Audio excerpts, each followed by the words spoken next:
Did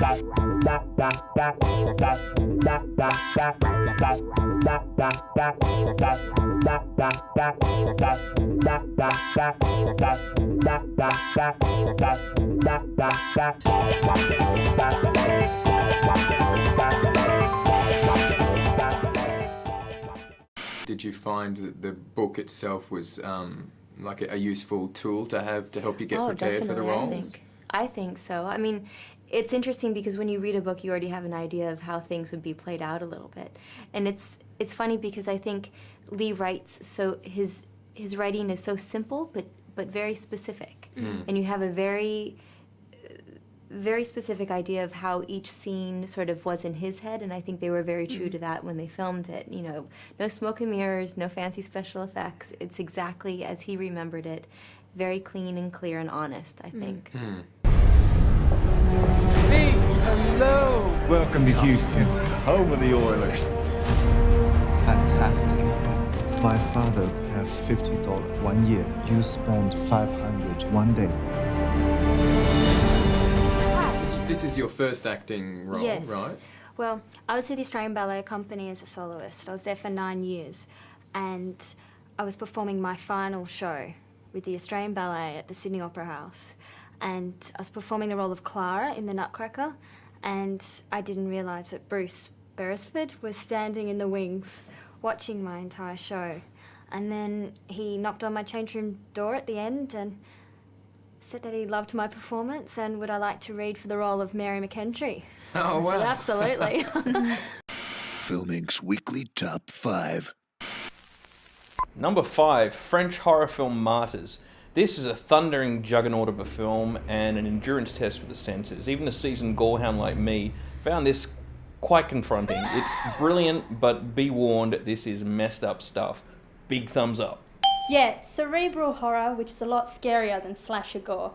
Thumbs up. Number 4 is The Gladiator, Blu-ray, DVD, special features. Yes, it won Oscars. Yes, it made Russell Crowe a megastar. But is it that good?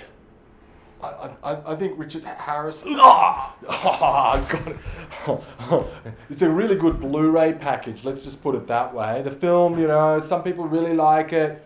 Not my personal cup of tea, but it still looks amazing. A lot of money was spent on great special effects. I don't know, the film...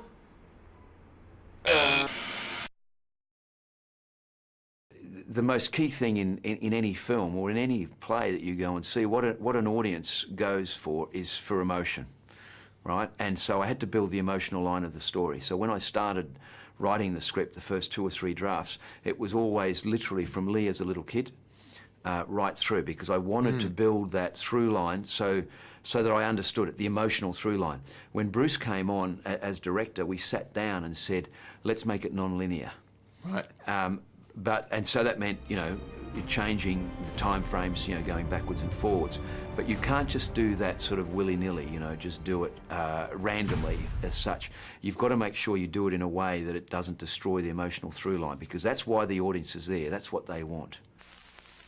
An American Werewolf in London special edition, which comes out on Blu-ray. Wow, what a film. John Landis, he was really hot back in the 80s when he made this film, and this is one of his better ones.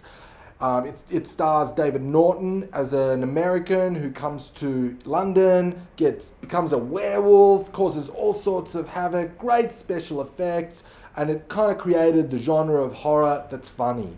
Big thumbs up. What do you think, Anne? Absolutely. John Landis actually told me that Barry Humphries told him the reason why this film did so well in Australia was because they kill an American and they kill a whole bunch of Poms. Can't say better than that. Big thumbs up. That's what Barry Humphries told me too. At number 2, we have Shay with Benicio del Toro starring as Che Guevara.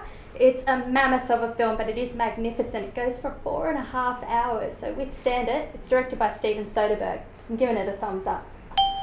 Yeah, definitely a thumbs up. Steven Soderbergh is a really busy filmmaker. He just had The Girlfriend Experience out. He's got The Informant coming up with Matt Damon. He's directing a play at the Sydney Theatre Company. Shay, 4.5 hours long. How does this man fit it all into one day? Big thumbs up. Well worth it. How did you become involved with Mel's Last Dancer? I became involved when someone said to me, there's this great book you have to read.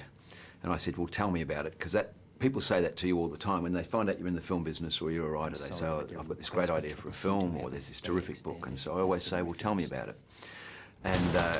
And if I get it in 3 or 4 minutes and it sounds exciting, well, then I'll always go home and Google it. So I Googled it, and I rang up Jane Scott and said, this is an amazing story. I said, have a look at these links. And I sent them to her, and we both, next day, went out and bought the book and raced each other to finish it. And before we even got to the end, we knew it was a film we wanted to make. But your freedom came at a price. I haven't been allowed to go back to China since. My dream is one day I will see my family again. But when I dance for them.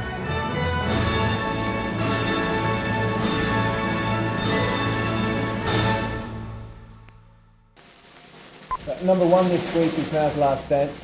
This is a really well-known book about a Chinese peasant who has dreams of being a world-famous ballet dancer. And he follows these dreams, ends up going to America and becoming, you know, this super ballet dude, and then comes back to Australia. And it's a real story of following your dreams and achieving them. Inspirational stuff, and it's a period piece. It's Bruce Beresford of Driving Miss Daisy fame directs it. You know, it's moving. It's got some hot ballet action. Really sweet ballet action in it. Love a bit of ballet. Big thumbs up. Beautiful ballet.